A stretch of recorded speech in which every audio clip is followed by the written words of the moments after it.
Olá, boa noite. Veja no Brasil TV. A tragédia causada pelos temporais no sul do Brasil. O Rio Grande do Sul vive o maior desastre natural de sua história. Um balanço assustador. Mais de 500 pessoas foram resgatadas apenas no mês de agosto em condições análogas à escravidão. A modernização dos sinais de trânsito dá esperança aos motoristas que enfrentam engarrafamentos na capital paulista. Mas o caminho ainda é longo. Você vai ver também, no Rio de Janeiro, o sufoco de quem depende dos trens para a locomoção. Somando as horas passadas dentro dos vagões, tem gente que vive anos inteiros nessas idas e vindas. E ainda, lembra dos telefones públicos, os populares orelhões? Acredite, são poucos, mas ainda existem. E um colecionador de Goiânia tem uma imensa coleção de cartões usados para ligações. Tem até raridades no acervo. E você também vai conhecer famílias que fazem guarda compartilhada de pets após as separações. É que nem filho, o animal passa a ter 2 casas. Quarta-feira, dia 6 de setembro, o Brasil TV está começando.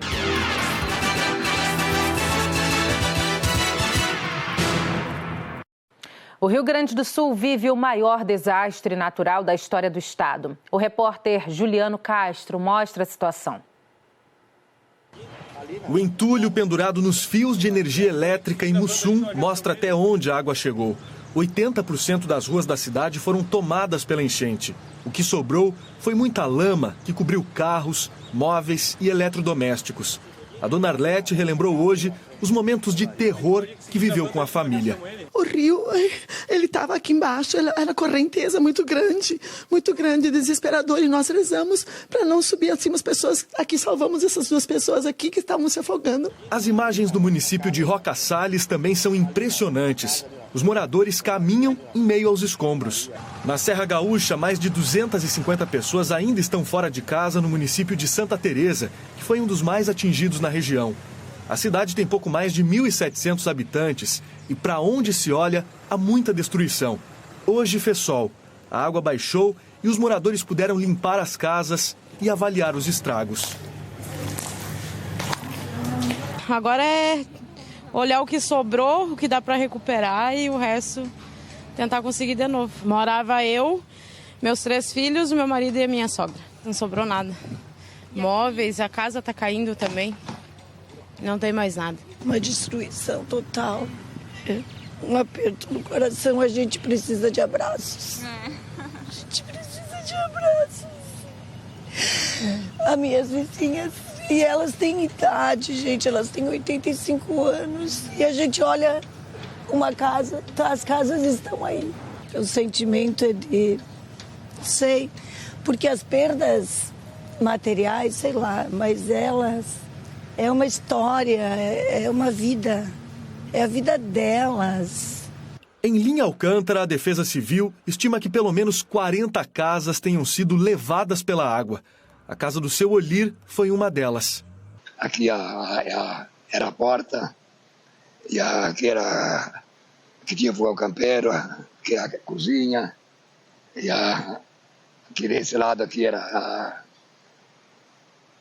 o quarto. Sentimento só tristeza, né? Não tem mais o que pensar. Em Lajeado, o trabalho de resgate continua. No começo da manhã, os próprios moradores usaram botes para socorrer os vizinhos ilhados. Esta manhã, uma comitiva do governo federal com ministros, o secretário nacional da Defesa Civil e o governador Eduardo Leite sobrevoaram as cidades de Santa Teresa, na Serra, e Mussum, na região do Vale do Taquari. O governo federal anunciou que vai disponibilizar recursos depois que for feito um levantamento dos prejuízos.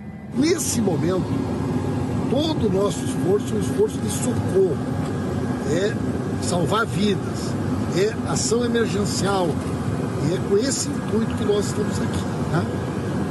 Ontem foram mobilizados botes do Exército para apoiar as iniciativas do governo do Estado, do Corpo de Bombeiros. Vamos reunir com as equipes do governo do Estado e das prefeituras, e no decorrer do dia nós teremos condições de ter um diagnóstico mais claro. A esperança dos moradores é que a água baixe logo. Muita destruição, tá tudo revirado, tá tudo quebrado, mexeu tudo de lugar, tá bem triste. Que tristeza todas essas imagens, né? A gente torce pela recuperação das cidades e também dessas famílias afetadas. Bom, o governo federal divulgou o balanço de uma mega operação que resgatou em agosto mais de 500 pessoas em condições análogas à escravidão. Essas são as mãos de quem há 10 anos trabalha nesta carvoaria no interior de Goiás. Uma jornada de 9 horas de trabalho, sem descanso, das 7 da manhã às 4 da tarde. Sem carteira assinada, sem direitos. Se sofresse um acidente de trabalho... Eu nunca pensei não, que Deus é muito bom, Deus é para nós, né? Os trabalhadores viviam nesta casa, de cimento, sem forro, em meio à sujeira. O banheiro, em condições precárias, era dividido por 4 pessoas. Comida, cozinhavam nessas panelas, enferrujadas, imundas. Isso quando havia o que cozinhar. Como fica claro nessa conversa. Que horas você comeu? Era 6h30 da manhã. Deu o quê? Um lanche? Foi lá com café. No almoço? Não almoçou ainda? Você não está com fome? Sim, mas você quer? Mas não tem comida? Não. Água, só assim, correndo o risco de levar um choque. Tem que desligar a bomba, você pega aqui no carro. Aí, Fazer a gambiarra aqui. Aí a gente fica vigiando, aí desliga. Encheu, você vai desligar.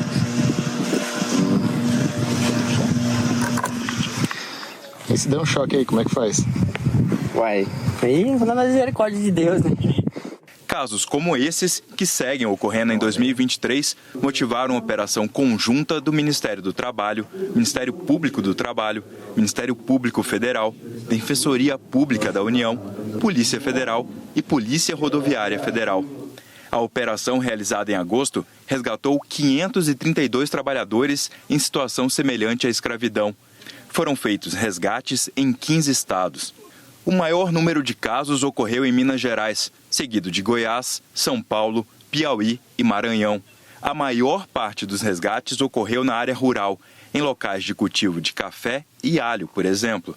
Na área urbana, foram encontrados casos de trabalho semelhante à escravidão em restaurantes, oficinas de costura e construção civil.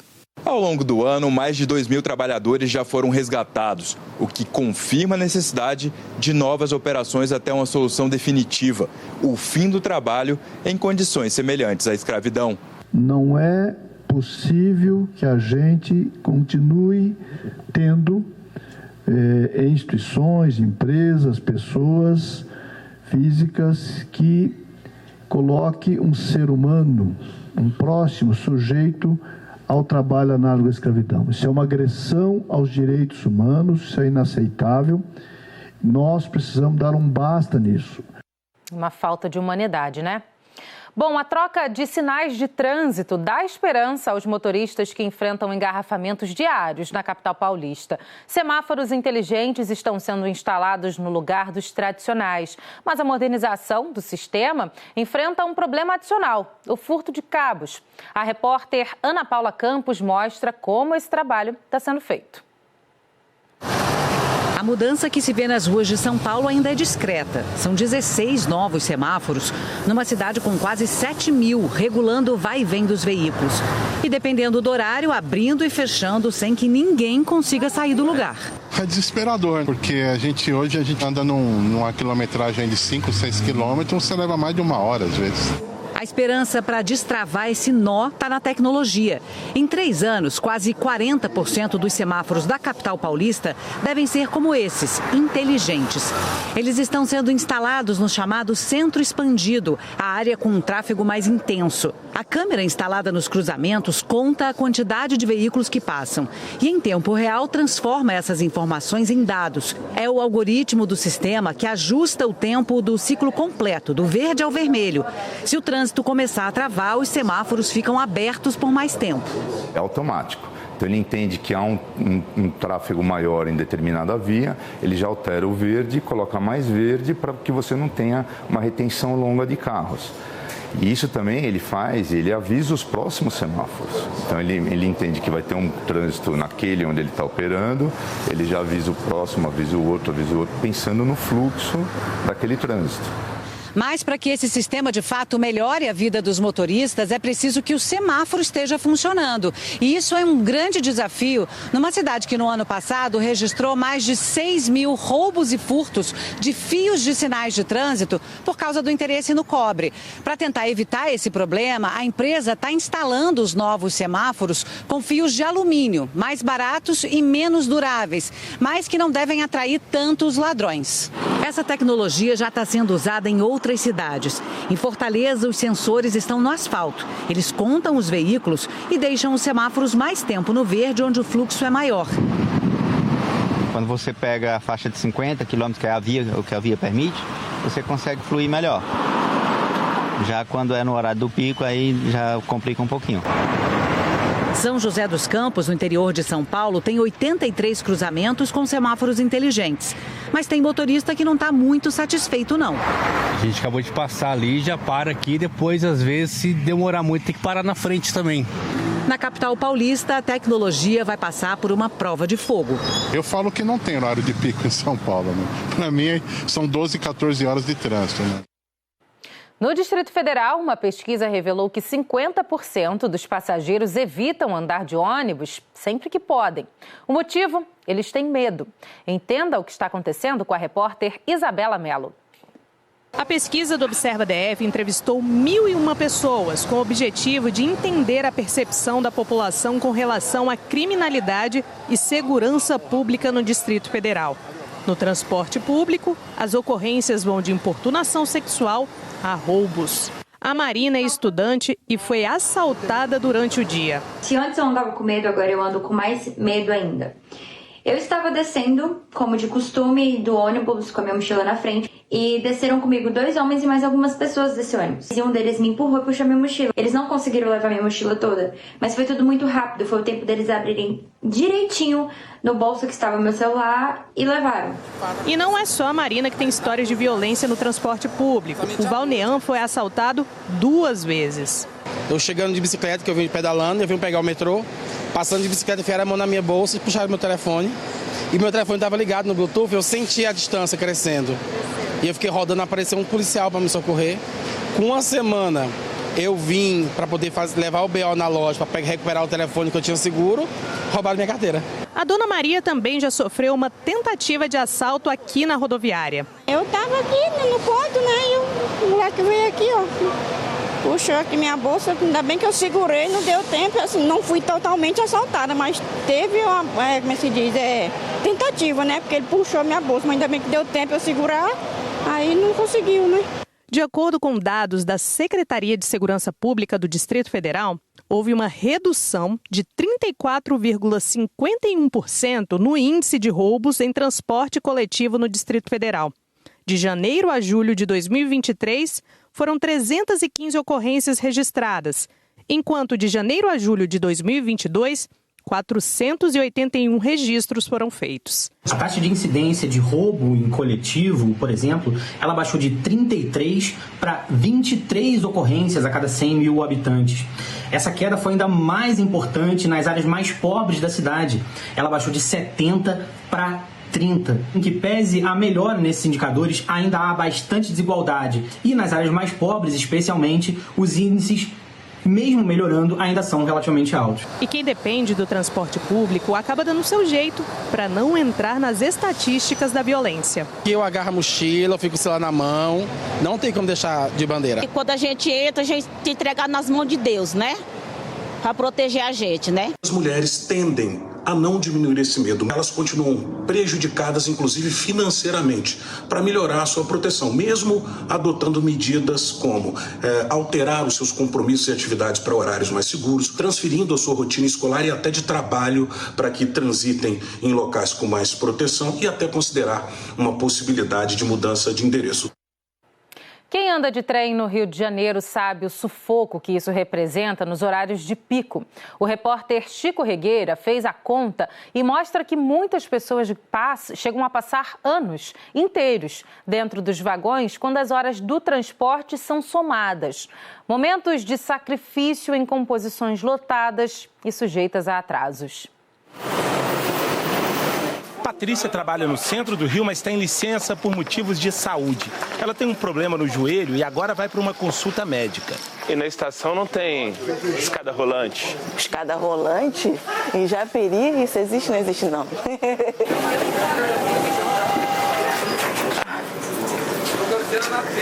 Dei sorte hoje, hein? Entre a época de escola e a vida profissional sempre no centro do Rio, Patrícia passou no mínimo 4 horas por dia no trem, pelo menos 5 vezes por semana. Dá 48 mil horas, que são 2.000 dias ou 5 anos e meio.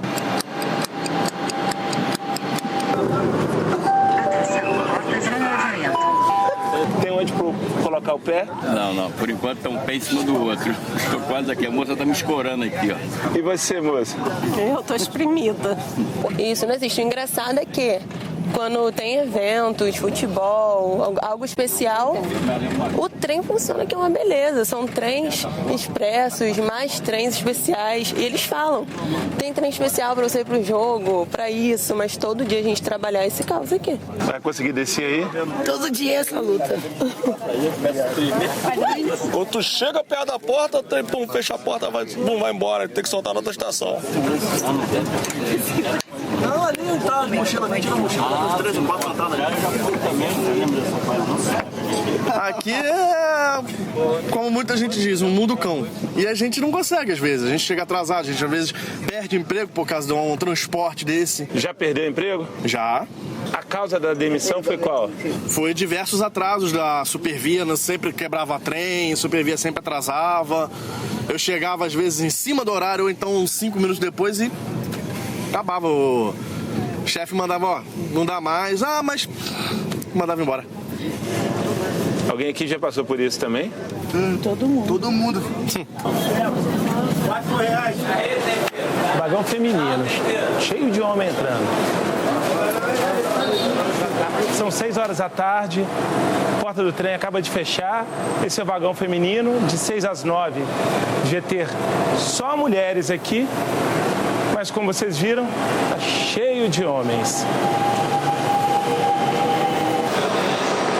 Trem no horário de pico sentido Japeri. Encontramos Dona Marilene, que todo dia faz esse caminho há 45 anos. Nesse tempo, ela passou pelo menos 58.500 horas indo e vindo dentro de um vagão, equivalente a 2.437 dias ou quase 7 anos. Esses 40 anos, o que a senhora já viu aqui? Antes os trem paravam perto e pulavam de um para o outro, quebrava na linha, andava até a outra estação. Essas botavam fogo no trem, aí tinha que ficar no meio do caminho, essas coisas assim, né? E hoje, como é que tá? Hoje ninguém bota fogo no trem nem pula de um para o outro porque a porta só anda fechada. Mas agora, em compensação, agora demora muito mais para chegar de um lugar ao outro. Quando chega no trabalho, qual é o seu estado físico? Cansado, vontade de deitar. Porque geralmente eu não pego sentado, só pego em pé. Na volta, dependendo do horário, eu não posso disputar lugar que eu tenho a perna com cirurgia. Então eu vou em pé, vou para lá em pé e volto em pé. Nasci, cresci, tô indo embora e não tô vendo nada que presta. Todo mundo aí nesse sacrifício aí, entendeu? É 4 horas para ir pro trabalho, é 4 horas para voltar para casa, chegar em casa sem ter água para tomar um banho. Acabou o respeito. A Supervia, que administra os trens do Rio, disse que os atrasos acontecem pela necessidade de redução da velocidade dos trens ou pelo aumento de intervalo entre as composições por causa de ocorrências internas ou externas. A empresa afirma que monitora a ocupação dos passageiros nos vagões e que instalou avisos sobre os vagões femininos. A seguir, coleção de cartões de telefone público de um morador de Goiânia. Tem peças raras. A gente volta já já.